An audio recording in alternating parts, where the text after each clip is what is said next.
знания всегда идут во благо. А эти знания вам в разы во благо будут. Вместо школы станция скорой помощи, вместо уроков мастер-классы. Сегодня для сунжинских школьников открывается мир службы спасения. От теории здесь сразу приступают к практике.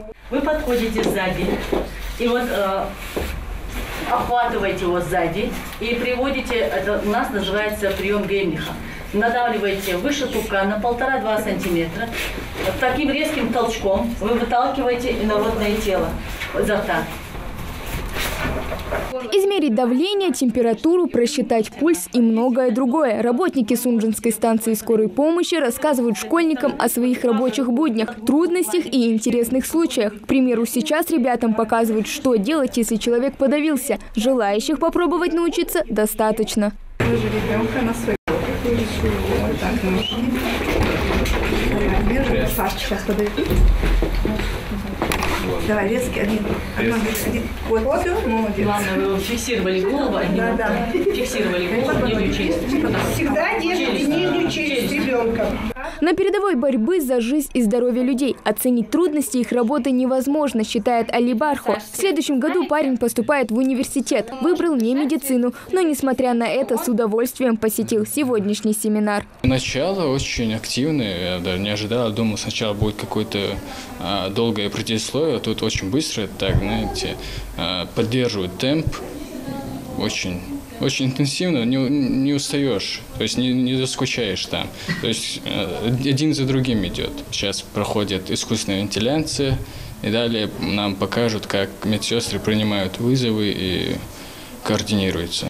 Экскурсия проводится в преддверии Дня медицинской скорой помощи, который по всей стране отмечают 28 апреля. Фельдшеры, медсестры, диспетчеры, водители. Каждый из них – это квалифицированный специалист, за спиной которого огромный опыт и багаж знаний. В год один раз проводится День открытых дверей для детей. Это своего рода пропаганда. Преподнесем им знания, которые им будут необходимы в их жизни при любых условиях. Вне зависимости от того, какую должность они будут в своей жизни занимать, кем они хотят стать, те навыки, которые мы им сегодня преподнесем, они им пригодятся. Сразу после школьники направляются в диспетчерскую, своего рода сердце станции скорой помощи. Здесь ребята наблюдают за работой в первые секунды вызова. Ожидаете скорую, ваш вызов? Девушка, подготовьте, пожалуйста, документы, пока скорая едет. Машу, он хочет. Да, я ваша скорая.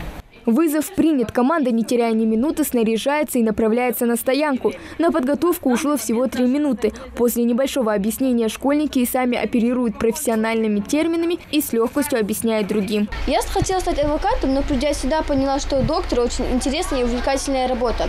И решила стать врачом. После нашей экскурсии нам провели экскурсию и сказали, что где хранится.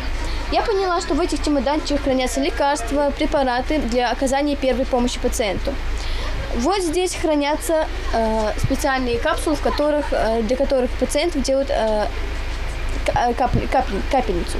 24 часа в сутки они начеку и готовы по первому же звонку приехать на помощь. Люди, которые независимо от ситуации умеют быстро принимать решения. Впервые свой праздник по предложению Владимира Путина работники скорой помощи отметили в 2021 году.